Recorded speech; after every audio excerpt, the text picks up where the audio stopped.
Woman left, and I want to bring attention to the fact that women are treated differently in this game. If you are assertive, you're seen as bossy. If you're emotional, you're seen as hysterical. Yeah. And so I know you're up against not only the difficulty of the game, but issues that face us outside of the game. I appreciate that, Gabby. I think to Gabby's point, like as a woman and as a woman of color, like I sometimes overcompensate, and so I've been told like I sound interviewee sometimes, or maybe insincere I might sound like, but I think when I'm one-on-one I can just be more me, but I think when I'm in a space like this it's harder to do that. I just want to wrap up Outwit. I just feel like as a really social player, I want to kind of just touch on each of your social games. So Nick, you know, coming from David's, being in the minority and cultivating these relationships in these final 2 and final 3 deals, I think it was impressive. Angelina, it was interesting to see your evolution in the game. I think it was one of the best moves for you to kind of mess up on the Elizabeth thing and kind of come back from it as an underdog story. And Mike, you played the social game that I came here to play, but you played it to the millionth degree. It was very impressive to watch. I know you are an actor, but I know that you're playing yourself in as much as you can in the game of Survivor. So I want to, again, congratulate you on that, too. Thanks, Karen. Okay, time now to move on to the outplay portion of the game. This is the conditions that are put on you. You have to live in the jungle. You have to deal with idols and advantages or twists and switches. And how did you play that part of the game? Who wants to go? Okay.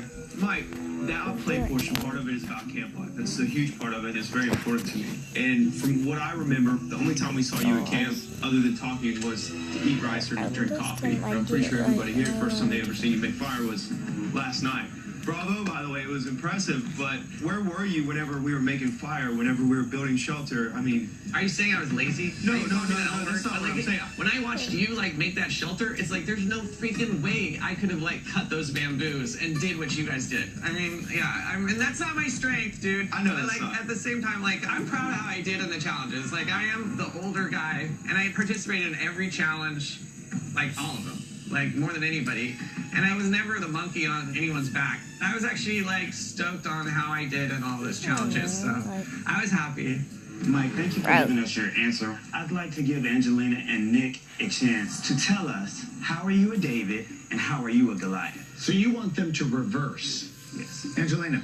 So from an outplay perspective, I definitely felt a lot of the David journey. Like, I came out here with 0 survival skills. I didn't know how to make fire. I was super fearful of all of the challenges. And so I had to, like, muster up a lot of courage to take those chances. And even with the idol stuff, I dug deep and I was like, I really want to find this idol. And I ended up finding this 10-foot ladder, put it against the rock wall. I literally climbed to the top of the waterfall. I was stuck up there, like, I don't even know how high. So I went so hard in the paint for this freaking idol that wasn't... That what those tears were really for? Yes, so I made it look to the top lie because I was so shaken up, and I did rip my pants climbing the rock wall.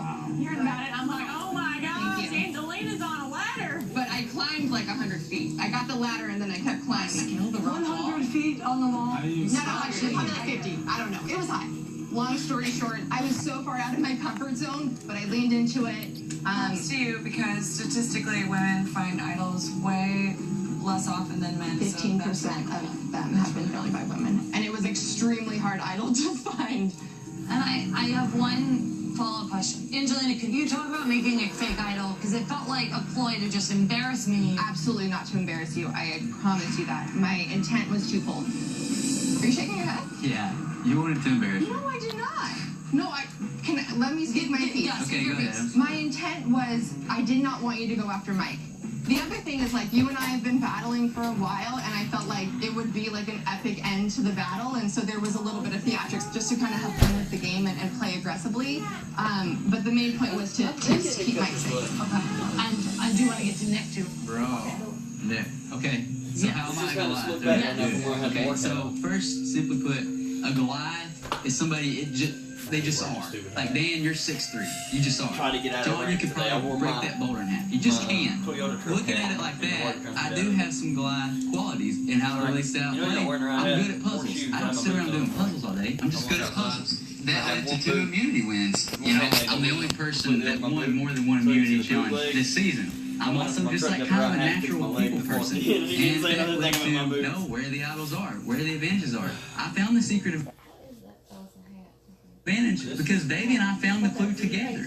And me, Carl, and Davey, we all three knew each other's advantages. I mean, that's just a testament to my natural ability to connect with somebody and want to play with me and to have fun with me. And then, of course, the intelligence helped in the challenges. All right, let's move on to the final phase. Outlast. This is where it shifts back to you. This is your chance to describe to them your journey. What did you have to go through? What did you have to overcome to outlast everybody to get here? This is your personal story of what this 39-day journey was like for you. Angelina, get us started. So looking back on day one on the barge, I started to realize why I was a Goliath. A lot of my life, everything that I've set my mind to, I've been able to do. And as a military wife, I think we're some of the strongest people out there, and we go through a lot in our personal lives. So I was like, well, if I can go through deployments and tougher, like maybe that will transfer to the game. And it was out here that for the first time, I really felt like I hit a rock bottom, and I really felt like beaten down and vulnerable and out of control in some ways, kind of, you know, damaged goods, as people said. But I was able to rise and pick myself up from that situation and build relationships and find a path forward and get back into a position of strength. And so I feel like I am the most battle-tested player sitting in front of you. You know, the story of David and Goliath is about triumph, and I feel like my story out here was about triumph. Nick. Okay. So I went through tons of ups and downs in this game, whether it be getting swapped to a tribe where there's 3 Goliaths and 2 Davids, you know, working my butt off to finally get the David alliance an advantage. And then next thing I know, I'm the only David left. And I'm not just facing Goliath. I feel like I'm up against the whole Philistine army when it's 4 Goliaths and just 1 David. But, you know, that's what I've always known, fighting my way out of these struggles, how I've done my whole life. I mean, my mom passed away from a drug overdose. So that's why I do what I do for a living. I help people who struggle with drug addiction. And instead of them going to prison, I try to get them to go to rehab, or, like, you know, basically just let people understand, like, if there's a breath left in your body, like, life is worth living. And if you're in this game, if you have any fight left in you, if you have a breath left in your body, this game is worth playing. You're never out of it. I was a David the entire game, and I had to find what